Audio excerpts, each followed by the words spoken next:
Hello and welcome back to Shakesyear. We are working on Thomas of Woodstock, and we get to hear from Thomas of Woodstock today in Act 3, Scene 2, which, at least the first half of the scene, we don't learn any new information. We're just getting to hear things from a different point of view. So Act 3, Scene 1, remember, we were hanging out with King Richard and his flatterers and a little bit with Anne. And they all have these fancy new clothes, and they're talking about how they've redone Westminster, and they're having these huge banquets every night. And Anne is like, how do you afford that?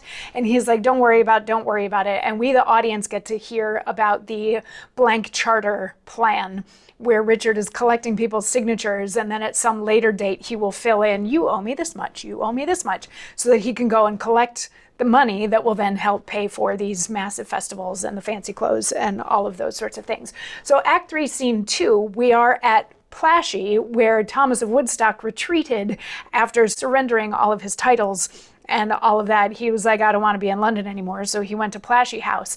And Act 3, Scene 2, his brothers have joined him. So Gaunt and York are there. And the three of them are talking. And they're talking about a lot of the changes that have happened in court. They're talking about the fancy clothes.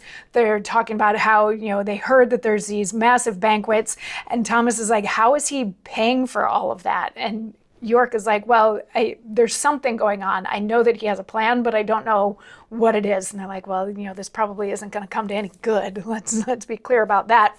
And then Cheney comes in with a bunch of these blank charters because he has found them all over the place. So he brings them into the uncles, and he's like, check this out. Like he's having people write their names on these so that then he can collect taxes or debts from them at a later time, but it doesn't say yet how much is in them. Like this is a pretty nefarious plan. And all of the uncles are like, oh my, like how are the people responding to this? And Janie's like, well, obviously they don't like it very much. Like this is not a good thing. This is not making anybody happy. So the uncles decide that they all sort of need to go to their own homes to try to spread peace amongst the people, to try to prevent mutinies, to try to prevent uprisings as a result of this whole blank charter thing. That's the best that they can think to do is, hey, let's go try to calm everybody down. And as the uncles are getting ready to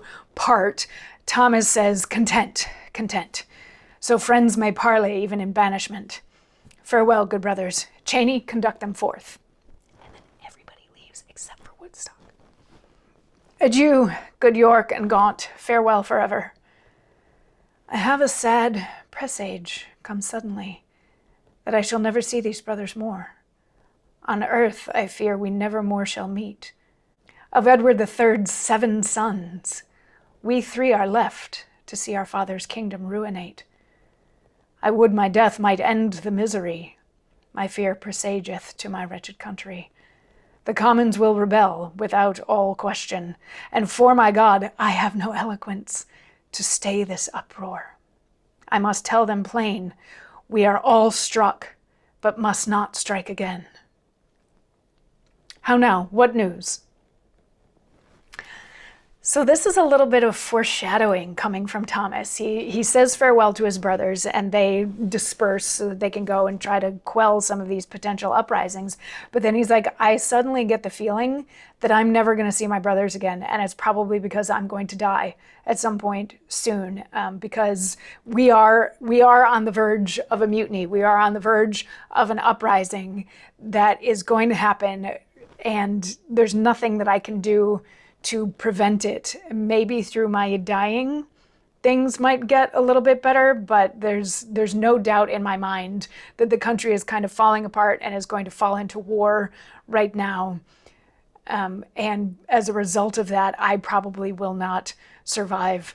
But then a servant comes in, and that's the last bit where he's like, how now, what's the news? He says to the servant, he's like, what's up? And the servant says, there's somebody here to see you. He's like, all right, show him in. So he comes in, and the other servant, messenger, courier person says to Woodstock's servant, oh, take my horse. And he's like, I've got better things to do. And he leaves. So then the servant tries to get Woodstock to take his horse to tie it up and give it some water and some hay, give it a little bit of a rest, because he doesn't realize that Thomas in these plain clothes is the Duke of Gloucester. He's like, is the Duke of Gloucester at home? And Thomas is like, yeah, he's nearby. He's around here somewhere. And he's like, all right, well, if you'll take my horse, I need to have a chat with him. And Thomas is just playing along with it for a couple minutes until we run into tomorrow's monologue. So I will see you then for that. Mwah.